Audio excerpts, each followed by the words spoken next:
ਕਿ ਮੈਂ ਪਰਮਾਤਮਾ ਜੀ ਨੂੰ ਮਿਲਣਾ ਹੈ। ਪਰਮਾਤਮਾ ਜੀ ਨੂੰ ਮਿਲਣ ਦੇ ਲਈ ਜਦ ਮੇਰੇ ਹਿਰਦੇ ਦੇ ਅੰਦਰ ਚਾਹ ਪੈਦਾ ਹੋਇਆ, ਖੋਜਤ ਚਰਿਓ ਦੇਖੋ ਪ੍ਰਹਿ ਜਾਈ, ਤੇ ਮੈਂ ਪਰਮਾਤਮਾ ਜੀ ਨੂੰ ਖੋਜਣ ਦੇ ਲਈ ਚੱਲ ਪਿਆ, ਚੜ ਗਿਆ। ਜਦੋਂ ਮੈਨੂੰ ਪਤਾ ਲੱਗਿਆ ਕਿ ਪਰਮਾਤਮਾ ਜੀ ਚਾਹੀਦੇ ਹਨ, ਲੋੜ ਹੈ ਜੀਵਨ ਦੇ ਵਿੱਚ, ਚਾਹ ਪੈਦਾ ਹੋਇਆ, ਤੇ ਕਹਿੰਦੇ ਫਿਰ ਮੇਰਾ ਹਿਰਦਾ ਚੱਲ ਪਿਆ, ਚੜ ਪਿਆ। ਜਿਵੇਂ ਸਵਾਰ ਹੋ ਜਾਂਦੇ ਹਾਂ ਅਸੀਂ ਕਿਸੇ ਚੀਜ਼ ਦੇ ਉੱਤੇ, ਕਿਸੇ ਜਗ੍ਹਾ ਤੇ ਜਾਣਾ ਹੈ, ਤਾਂ ਕਹਿੰਦੇ ਇਹ ਮਨ ਹੁਣ ਚਾਹ ਦੇ ਵਿੱਚ ਉਛਾਲੇ ਮਾਰਦਾ ਹੈ, ਪਰਮਾਤਮਾ ਜੀ ਨੂੰ ਲੱਭਣਾ ਚਾਹੁੰਦਾ ਹੈ। ਦੇਖੋ ਪ੍ਰਹਿ ਜਾਈ, ਕਿ ਮੈਂ ਆਪਣੇ ਪਿਆਰੇ ਪਰਮਾਤਮਾ ਜੀ ਨੂੰ ਦੇਖਾਂ, ਕਿਹੋ ਜਿਹੇ ਹਨ ਉਹ, ਕਿਵੇਂ ਮਿਲਾਂ।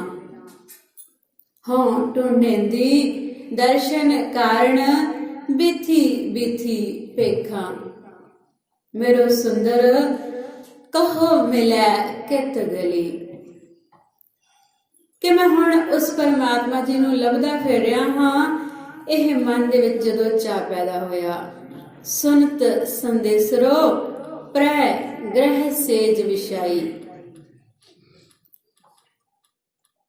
ਮੈਨੂੰ ਸੰਦੇਸ਼ਾ ਮਿਲਿਆ ਕਿ ਪਰਮਾਤਮਾ ਜੀ ਆਣਗੇ, ਪਰਮਾਤਮਾ ਜੀ ਮਿਲਣਗੇ, ਤੇ ਮੈਂ ਆਪਣੇ ਹਿਰਦੇ ਦੇ ਵਿੱਚ ਕਹਿੰਦੇ ਸੇਜ ਵਿਛਾਈ, ਗ੍ਰਹਿ ਹਿਰਦੇ ਘਰ ਦੇ ਵਿੱਚ ਸੇਜ ਵਿਛਾਈ, ਭ੍ਰਮ ਭ੍ਰਮ ਆਇਓ ਤੋ ਨਦਰ ਨ ਪਾਈ। ਮੈਂ ਬਹੁਤ ਭਟਕਣਾ ਭਟਕਿਆ, ਬਹੁਤ ਰਸਤੇ ਖੋਜੇ, ਬਹੁਤ ਕੋਸ਼ਿਸ਼ਾਂ ਕੀਤੀਆਂ, ਤੇ ਕਹਿੰਦੇ ਮੈਨੂੰ ਪਰਮਾਤਮਾ ਜੀ ਦੀ ਮਿਹਰ ਦੀ ਨਜ਼ਰ ਹਾਸਲ ਨਾ ਹੋਈ। ਮੈਂ ਬਹੁਤ ਕੁਝ ਕੀਤਾ। ਕਿਨ ਬਿਦ ਹੀਰੋ ਧੀਰੈ ਨਿਮਾਨੋ, ਮਿਲ ਸਾਜਨ ਹਾਂ ਤੁਝ ਕੁਰਬਾਨੋ। ਤੇ ਫਿਰ ਮੇਰੇ ਹਿਰਦੇ ਦੇ ਵਿੱਚ ਹੁਣ ਵਾਰ-ਵਾਰ ਇਹ ਵਿਆਕੁਲਤਾ ਕਹਿੰਦੇ ਉੱਠੀ ਕਿ ਕਿਹੜੇ ਤਰੀਕੇ ਦੇ ਨਾਲ ਮੇਰੇ ਇਸ ਹਿਰਦੇ ਨੂੰ ਟਿਕਾ ਮਿਲੇ ਕਿ ਇਹ ਇੱਕ ਜਗ੍ਹਾ ਤੇ ਗੁਰੂ ਚਰਨਾਂ ਦਾ ਭਵਰਾ ਬਣ ਕੇ ਉਹਨਾਂ ਦੇ ਵਿੱਚ ਸਮਾ ਜਾਵੇ। ਕਿਨ ਬਿਦ ਹੀਰੈ ਧੀਰੈ ਨਿਮਾਨੋ, ਮਿਲ ਸਾਜਨ ਹਾਂ ਤੁਝ ਕੁਰਬਾਨੋ। ਮੈਂ ਤੇਰੇ ਤੋਂ ਕੁਰਬਾਨ ਚਲਾ ਜਾਵਾਂ, ਜਿਵੇਂ ਭਵਰਾ ਕੁਰਬਾਨ ਜਾਂਦਾ ਹੈ, ਇਸ ਤਰੀਕੇ ਦੇ ਨਾਲ ਮੈਂ ਤੇਰੇ ਤੋਂ ਕੁਰਬਾਨ ਹੋ ਜਾਵਾਂ। ਏਕਾ ਸੇਜ ਵਿਛੀ ਧਨ ਕੰਤਾ, ਇਸ ਹਿਰਦੇ ਦੇ ਵਿੱਚ ਕਹਿੰਦੇ ਇੱਕੋ ਹੀ ਸੇਜ ਵਿਛੀ ਹੈ, ਧਨ ਕੰਤਾ। ਧਨ ਭਾਵ ਜੀਵ ਇਸਤਰੀ, ਕੰਤਾ ਉਹ ਖਸਮ ਮਾਲਕ ਪਰਮਾਤਮਾ। ਇਕਤ ਸੰਗਤ ਇਕਤ ਗ੍ਰਹਿ ਬਸਤੇ, ਮਿਲ ਬਾਤ ਨ ਕਰਤੇ ਭਾਈ। ਕਹਿੰਦੇ ਇਹ ਆਤਮਾ ਤੇ ਪਰਮਾਤਮਾ ਇੱਕ ਸਰੀਰ ਦੇ ਅੰਦਰ, ਇੱਕ ਹਰ ਇੱਕ ਜੀਵ ਦੇ ਅੰਦਰ ਕਹਿੰਦੇ ਇੱਕ ਜਗ੍ਹਾ ਰਹਿੰਦੇ ਹਨ। ਜਿੱਥੇ ਆਤਮਾ ਹੈ ਉੱਥੇ ਪਰਮਾਤਮਾ ਨਾਲ ਰਹਿੰਦਾ ਹੈ, ਪਰ ਕਹਿੰਦੇ ਇਹ ਆਪਸ ਦੇ ਵਿੱਚ ਗੱਲ ਨਹੀਂ ਕਰਦੇ। ਪਰਮਾਤਮਾ ਆਪਣੀ ਮੌਜ ਦੇ ਵਿੱਚ ਮਸਤ ਬੈਠਾ ਹੈ, ਤੇ ਜੋ ਆਤਮਾ ਹੈ ਇਹ ਮਾਇਆ ਦੀ ਮੌਜ ਦੇ ਵਿੱਚ ਮਸਤ, ਇਹ ਪਦਾਰਥਾਂ ਦੇ ਵਿੱਚ ਕਹਿੰਦੇ ਇਹ ਫਸ ਚੁੱਕੀ ਹੈ, ਮੋਹ ਦੀ ਨੀਂਦ ਦੇ ਵਿੱਚ। ਮਿਲ ਬਾਤ ਨਾ ਕਰਤੇ ਭਾਈ, ਕਹਿੰਦੇ ਇਹ ਕਦੇ ਮਿਲ ਕੇ ਗੱਲ ਨਹੀਂ ਕਰਦੇ ਆਪਸ ਦੇ ਵਿੱਚ। ਜੇ ਇਹ ਆਤਮਾ ਸੁੱਤੀ ਹੋਈ ਆਤਮਾ ਮਾਇਆ ਦੇ ਮੋਹ ਦੇ ਵਿੱਚੋਂ ਜਾਗ ਪਵੇ, ਧਨ ਜਾਗੈ ਜੇ ਫਿਰ ਬੋਲੰਤਾ। ਕਹਿੰਦੇ ਇਹ ਜੀਵ ਇਸਤਰੀ ਜਾਗ ਸਕਦੀ ਹੈ। ਧਨ ਸੁੱਤੀ ਫਿਰ ਸਦ ਜਾਗੰਤਾ, ਇਹ ਜੀਵ ਇਸਤਰੀ ਮਾਇਆ ਦੀ ਮੋਹ ਦੀ ਨੀਂਦ ਦੇ ਵਿੱਚ ਸਦਾ ਹੀ ਸੁੱਤੀ ਰਹਿੰਦੀ ਹੈ। ਫਿਰ ਸਦ ਜਾਗੰਤਾ, ਇਹ ਜੋ ਮਾਲਕ ਪਰਮਾਤਮਾ ਖਸਮ ਹੈ ਉਹ ਸਦਾ ਹੀ ਜਾਗਦਾ ਹੈ, ਉਹ ਕਦੇ ਵੀ ਸੌਂਦਾ ਨਹੀਂ, ਉਹ ਸੁਚੇਤ ਹੈ। ਜਦੋਂ ਇਹ ਆਤਮਾ ਜਾਗਣਾ ਚਾਹੁੰਦੀ ਹੈ ਤਾਂ ਉਹ ਇਹਨੂੰ ਆਵਾਜ਼ ਮਾਰਦਾ ਹੈ ਕਿ ਭਾਈ ਤੂੰ ਉੱਠ।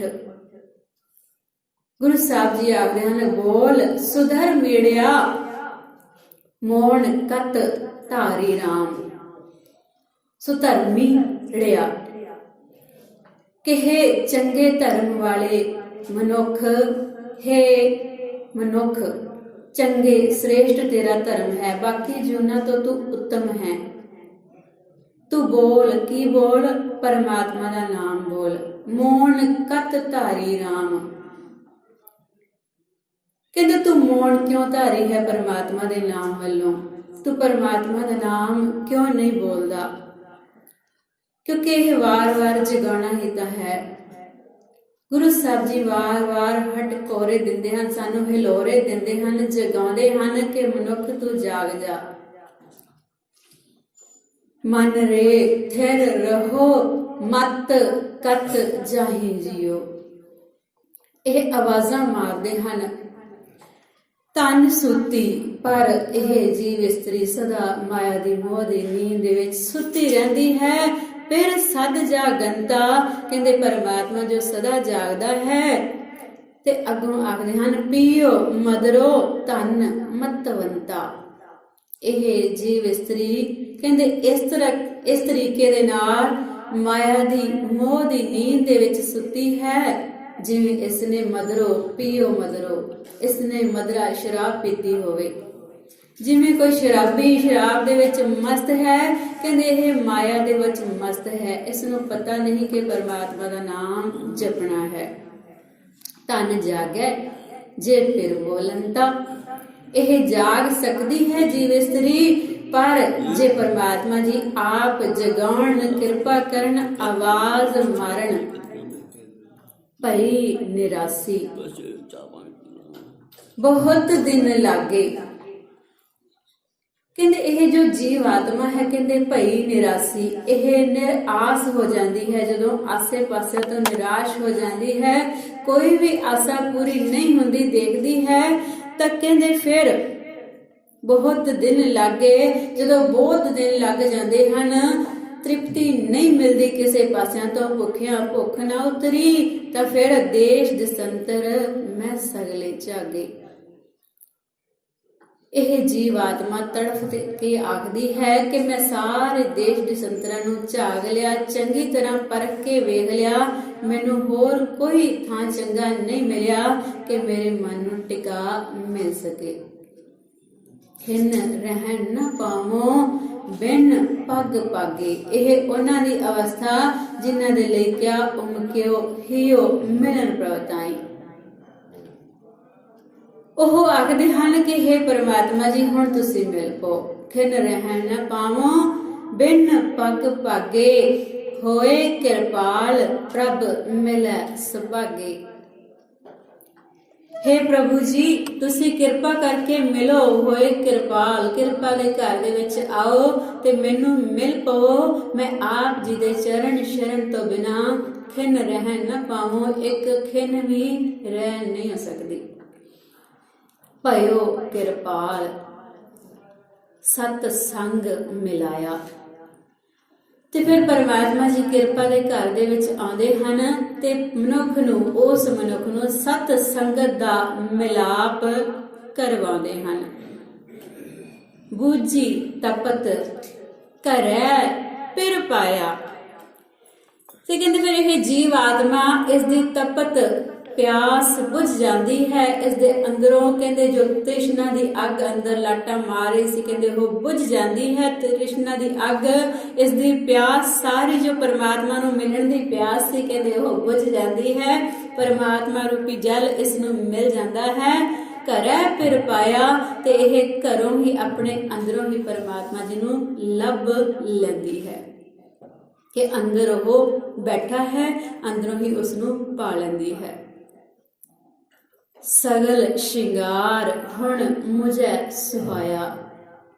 ਹੁਣ ਜੋ ਪਰਮਾਤਮਾ ਜੀ ਦੀ ਆਸ ਦੇ ਵਿੱਚ ਇਸਨੇ ਜੋ ਪਹਿਲਾਂ ਸੋਚਿਆ ਸੀ ਕਿ ਇਹਨਾਂ ਤਰੀਕਿਆਂ ਦੇ ਨਾਲ ਉਹ ਮਿਲ ਜਾਂਦਾ ਹੈ, ਪਰਮਾਤਮਾ ਜੀ ਨੂੰ ਇਹ ਤਰੀਕੇ ਚੰਗੇ ਲੱਗਦੇ ਹਨ, ਤਾਂ ਹੁਣ ਉਹ ਆਪਣਾ ਸ਼ਿੰਗਾਰ, ਉਹ ਅਪਣਾਏ ਹੋਏ ਯਤਨ ਸਫਲ ਸਮਝਦੀ ਹੈ ਕਿ ਮੇਰੇ ਇਹ ਯਤਨ ਸਫਲ ਹੋ ਗਏ, ਕਿਉਂਕਿ ਘਰੈ ਫਿਰ ਪਾਇਆ। ਸਗਲ ਸ਼ਿੰਗਾਰ ਹੁਣ ਮੁਝੇ ਸੁਹਾਇਆ। ਕਹਾ ਨਾਨਕ ਗੁਰ ਭਰਮ ਚੁਕਾਇਆ। ਪੰਜਵੇਂ ਨਾਨਕ ਧੰਨ ਸ਼੍ਰੀ ਗੁਰੂ ਅਰਜਨ ਦੇਵ ਜੀ ਮਹਾਰਾਜ ਇੱਥੇ ਆਖ ਰਹੇ ਹਨ ਕਿ हे ਭਾਈ, ਗੁਰੂ ਨੇ ਇਹ ਭਰਮ ਚੁੱਕਤਾ। ਜਦੋਂ ਸਤ ਸੰਗ ਮਿਲਾਇਆ ਤੇ ਗੁਰੂ ਦੇ ਦੁਆਰਾ ਕਹਿੰਦੇ ਇਹ ਸਤ ਸੰਗੀਆਂ ਦੇ ਦੁਆਰਾ ਕਹਿੰਦੇ ਇਹ ਭਰਮ ਦਾ ਪਰਦਾ ਜਿਹੜਾ ਸੀ ਉਹ ਚੁੱਕਿਆ ਗਿਆ। ਤੇ ਫਿਰ ਕੀ ਸਮਝ ਆਈ, ਜਹਾਂ ਦੇਖਾਂ ਤਹਾਂ ਫਿਰ ਹੈ ਭਾਈ। ਜਿੱਥੇ ਵੀ ਦੇਖਦਾ ਹਾਂ ਉੱਥੇ ਹੀ ਉਹ ਫਿਰ ਉਹ ਪਰਮਾਤਮਾ ਦਿਖਾਈ ਦਿੰਦਾ ਹੈ। ਖੋਲਿਓ ਕਪਾਟ ਤਾਂ ਮਨ ਠਹਿਰਾਈ। ਤੇ ਗੁਰੂ ਨੇ ਇਹ ਭਰਮ ਦੇ ਪਰਦੇ ਚੁੱਕ ਦਿੱਤੇ। ਖੋਲਿਓ ਕਪਾਟ ਤਾਂ ਮਨ ਠਹਿਰਾਈ। ਇਹ ਮਨ ਠਹਿਰ ਗਿਆ, ਟਿਕ ਗਿਆ, ਹੁਣ ਭੱਜ ਕੇ ਕਿਤੇ ਜਾਂਦਾ ਨਹੀਂ। ਜਿਨ੍ਹਾਂ ਦੇ ਮਨ ਠਹਿਰੇ ਉਹਨਾਂ ਦੀਆਂ ਗੱਲਾਂ ਸੁਣਦੇ ਹਾਂ, ਕਰਦੇ ਹਾਂ। ਉਹਨਾਂ ਦੇ ਦਿਨ ਸਦਾ ਹੀ ਚੱਲਦੇ ਰਹਿੰਦੇ ਹਨ, ਕਦੇ ਵੀ ਉਹਨਾਂ ਦੇ ਦਿਨ ਖਤਮ ਨਹੀਂ ਹੁੰਦੇ। ਮਗਰ ਮਾਹੇ ਸੁਹਾਨੀਆਂ ਹਰ ਬਿਰ ਸੰਗ ਬੈਠੜੀਆਂ। ਉਹ ਮਗਰ ਦੇ ਵਿੱਚ ਵੀ ਬੈਠੀਆਂ ਸੋਹਣੀਆਂ ਲੱਗਦੀਆਂ ਹਨ, ਜੋ ਹਰੀ ਪਰਮਾਤਮਾ ਜੀ ਦੇ ਨਾਲ ਬੈਠਦੀਆਂ ਹਨ। ਗੁਰੂ ਤੇਗ ਬਹਾਦਰ ਸਾਹਿਬ ਜੀ ਦੇ ਨਾਲ ਜਿਨ੍ਹਾਂ ਨੇ ਸ਼ਹੀਦੀਆਂ ਪ੍ਰਾਪਤ ਕੀਤੀਆਂ, ਪਹਿਲਾਂ ਸੀ ਉਹਨਾਂ ਨੂੰ ਯਾਦ ਕਰਦੇ ਰਹੇ ਪਿਛਲੇ ਮਹੀਨੇ। ਹੁਣ ਪੋਖ ਤੁਖਾਰ ਨਾ ਵਿਆਪਈ, ਕੰਠ ਮਿਲਿਆ ਹਰਨਾ। ਜਿਹੜੇ ਪੋਹ ਦੇ ਵਿੱਚ ਸ਼ਹੀਦੀਆਂ ਪ੍ਰਾਪਤ ਕੀਤੀਆਂ, ਕਿਉਂਕਿ ਉਹਨਾਂ ਦੇ ਅੰਦਰ ਵੀ ਪਿਆਰੇ ਪਰਮਾਤਮਾ ਦੀ ਯਾਦ ਸੀ, ਕਹਿੰਦੇ ਉਹਨਾਂ ਨੂੰ ਵੀ ਪੋਹ ਦਾ ਮਹੀਨਾ ਤੰਗ ਨਹੀਂ ਕਰ ਸਕਿਆ। ਤੇ ਜਿਨ੍ਹਾਂ ਨੇ ਉਹਨਾਂ ਦੀ ਯਾਦ ਮਨਾਈ, ਆਪਣੇ ਅੰਦਰ ਵਸਾ ਲਈ। ਜੋਗੀ ਅੱਲਾ ਯਾਰ ਖਾਂ, ਹਕੀਮ ਜੋਗੀ ਅੱਲਾ ਯਾਰ ਖਾਂ। ਜੇ ਅਸੀਂ ਸ਼ਹਾਦਤਾਂ ਨੂੰ ਬਿਆਨ ਕਰੀਏ, ਅਸੀਂ ਬਿਆਨ ਕਿੰਨਾ ਕੁ ਕਰ ਸਕਦੇ ਹਾਂ ਕਿ ਸਾਹਿਬਜ਼ਾਦਿਆਂ ਦੀ ਸ਼ਹਾਦਤ ਕਿਸ ਤਰੀਕੇ ਦੇ ਨਾਲ ਹੋਈ। ਕਿਵੇਂ ਯੁੱਧ ਦਾ ਵਰਣਨ ਕਰਨਾ ਹੋਵੇ ਕਿ ਕਿਵੇਂ ਆਨੰਦਪੁਰ ਦਾ ਘੇਰਾ ਪਿਆ, ਕਿਵੇਂ ਆਨੰਦਗੜ੍ਹ ਦਾ ਕਿਲਾ ਛੱਡਿਆ ਗੁਰੂ ਸਾਹਿਬ ਜੀ ਨੇ, ਤੇ ਸਰਸਾ ਨਦੀ ਤੇ ਵਿਛੋੜਾ ਪਿਆ, ਤੇ ਫਿਰ ਪਰਿਵਾਰ ਦਾ ਵਿਛੋੜਾ। ਸਿੰਘ ਕਈ ਸਰਸਾ ਦੀ ਭੇਟ ਚੜ ਗਏ, ਤੇ ਮਾਤਾਵਾਂ ਦਾਦੀ ਮਾਂ ਵਿਛੜ ਗਈ। ਤੇ ਹੋਰ ਜੋ ਚਮਕੌਰ ਦੀ ਗੜੀ ਦਾ ਇਤਿਹਾਸ ਤੇ ਜੋ ਸਰਹੰਦ ਦਾ ਇਤਿਹਾਸ, ਸਾਰਾ ਲਿਖਣ ਦਾ ਸੁਭਾਗ ਉਸ ਹਕੀਮ, ਕਵੀ, ਸ਼ਾਇਰ ਜੋਗੀ ਅੱਲਾ ਯਾਰ ਖਾਂ ਨੂੰ ਪ੍ਰਾਪਤ ਹੋਇਆ। ਉਹਨਾਂ ਨੇ ਜੋ ਕਵਿਤਾਵਾਂ ਰਚੀਆਂ, ਜਿਨ੍ਹਾਂ ਕਵਿਤਾਵਾਂ ਨੂੰ ਮਰਸੀਆ ਆਖਿਆ ਜਾਂਦਾ ਹੈ। ਮਰਸੀਆ ਉਰਦੂ ਦੇ ਵਿੱਚ ਜੋ ਮਰਸੀਆ ਹੈ, ਇਹ ਕਹਿੰਦੇ ਜੋ ਚੰਗੇ ਕੰਮ ਕਰਦੇ ਹਨ ਮਨੁੱਖ, ਆਪਣੇ ਜੀਵਨ ਦੇ ਵਿੱਚ ਕੁਝ ਚੰਗਾ ਕਰ ਜਾਂਦੇ ਹਨ, ਉਹਨਾਂ ਦੇ ਲਈ ਮਰਸੀਏ ਲਿਖੇ ਜਾਂਦੇ ਹਨ ਕਿ ਉਹਨਾਂ ਨੇ ਇਹ ਚੰਗੇ ਕੰਮ ਕੀਤੇ। ਤੇ ਉਹਨਾਂ ਦੀ ਯਾਦ ਦੇ ਵਿੱਚ ਇੱਕ ਖਾਸ ਕਿਸਮ ਦਾ ਕਹਿੰਦੇ ਮਰਸੀਆ ਲਿਖਿਆ ਜਾਂਦਾ ਹੈ, ਜਿਸ ਦੇ ਵਿੱਚ ਆਪਣੀਆਂ ਭਾਵਨਾਵਾਂ ਨੂੰ ਵੀ ਅੰਕਿਤ ਕੀਤਾ ਜਾਂਦਾ ਹੈ। ਉਹ ਮਰਸੀਆ ਜੋਗੀ ਅੱਲਾ ਯਾਰ ਖਾਂ ਨੇ ਲਿਖਿਆ। ਦੋ ਮਰਸੀਏ ਲਿਖੇ, ਗੰਜੇ ਸ਼ਹੀਦਾਂ ਤੇ ਸ਼ਹੀਦਾਂ-ਏ ਵਫਾ। ਕਿ ਜੋ ਗੰਜੇ ਸ਼ਹੀਦਾਂ ਹੈ, ਇਹ ਵੱਡੇ ਸਾਹਿਬਜ਼ਾਦਿਆਂ ਦੀ ਯਾਦ ਦੇ ਵਿੱਚ ਉਹਨਾਂ ਨੇ ਕਵਿਤਾ ਰਚੀ, ਤੇ ਜੋ ਸ਼ਹੀਦਾਂ-ਏ ਵਫਾ ਹੈ, ਉਹ ਛੋਟੇ ਸਾਹਿਬਜ਼ਾਦੇ ਬਾਬਾ ਜ਼ੋਰਾਵਰ ਸਿੰਘ ਤੇ ਬਾਬਾ ਫਤਿਹ ਸਿੰਘ ਜੀ ਦੀ ਯਾਦ ਦੇ ਵਿੱਚ। ਜੋਗੀ ਅੱਲਾ ਯਾਰ ਖਾਂ, ਇਹਨਾਂ ਦਾ ਜਨਮ 1870 ਦੇ ਵਿੱਚ ਹੋਇਆ ਤੇ 1956 ਦੇ ਵਿੱਚ ਇਹ ਰੱਬ ਨੂੰ ਪਿਆਰੇ ਹੋਏ। ਤੇ ਜਦੋਂ ਜੋਗੀ ਅੱਲਾ ਯਾਰ ਖਾਂ ਨੇ 1913 ਦੇ ਵਿੱਚ ਛੋਟੇ ਸਾਹਿਬਜ਼ਾਦਿਆਂ ਦਾ ਪਹਿਲਾ ਮਰਸੀਆ ਲਿਖਿਆ, ਤੇ ਫਿਰ 1915 ਦੇ ਵਿੱਚ ਵੱਡੇ ਸਾਹਿਬਜ਼ਾਦਿਆਂ ਦਾ। ਤੇ ਇਹਨਾਂ ਦੇ ਧਰਮ ਦੇ ਲੋਕ ਸਨ ਮੁਸਲਮਾਨ, ਉਹ ਇਹਨਾਂ ਨੂੰ ਕਾਫਿਰ ਸਮਝਣ ਲੱਗ ਪਏ।